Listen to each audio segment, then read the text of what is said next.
சின்ன வயசுலேருந்து நம்ம எப்படிப்பட்ட மனிதர்களால் சூழப்பட்டு இருக்கோமோ அதை பேஸ் பண்ணி தான் நம்ம நாலேஜ் அண்ட் எக்ஸ்போஷர் இருக்கும். அப்படி இங்கே ஒரு பையன் சின்ன வயசுலேருந்து சினிமா ஆக்டர்ஸ் அண்ட் பாட்டுன்னு ஜாலியாக ஃப்ரெண்ட்ஸ் கூட சேர்ந்து சுற்றிட்டு இருக்கான்.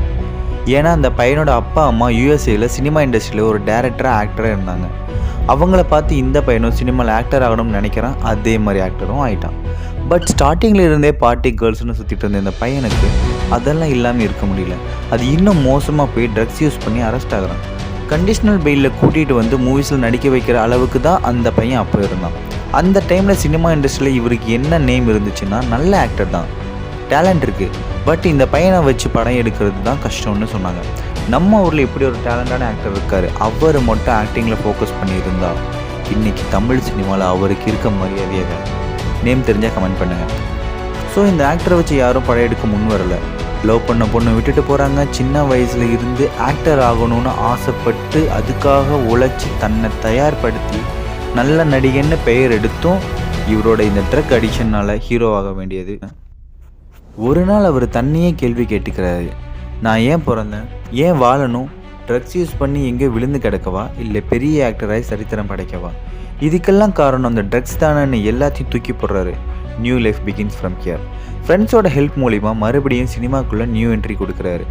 இந்த முறை இந்த பையனோட முழு உழைப்பையும் போட்டு ஒரு கேரக்டர் கொடுத்தா அந்த கேரக்டர் இந்த சுச்சுவேஷனில் எப்படி நடக்கும், இந்த சுச்சுவேஷனில் எப்படி ரியாக்ட் பண்ணும், எப்படி நிற்கும், எப்படி நடக்கும், எப்படி சிரிக்கும்னு ஃபுல்லாக ஹோம்ஒர்க் பண்ணி அந்த கேரக்டரை நடிக்காமல் அந்த கேரக்டராகவே வாழ ஆரம்பிக்கிறாரு.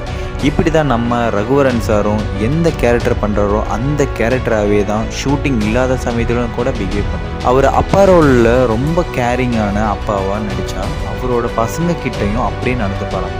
லவபிள் ஹஸ்பண்ட் ரோலில் ப்ளே பண்ணும்போது அதே மாதிரி எங்கள் ஒய்ஃப் கிட்டையும் நடந்து போகிறான். அதுவே மோசமான வில்லன் ரோல் பண்ணால் அவரோட ஒய்ஃபே அவரை பார்த்து பயப்படுவாங்க.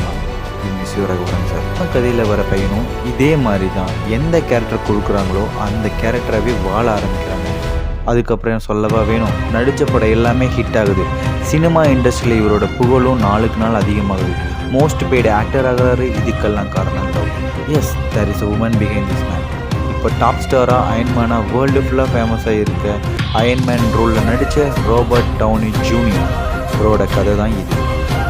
லைஃப் எப்பயும் ஒரே நேர்கோட்டில் பயணிக்காது. அப்ஸ் அண்ட் டவுன்ஸ் இருக்கும். நம்மக்கிட்டே சில தவறுகள் இருக்கும்.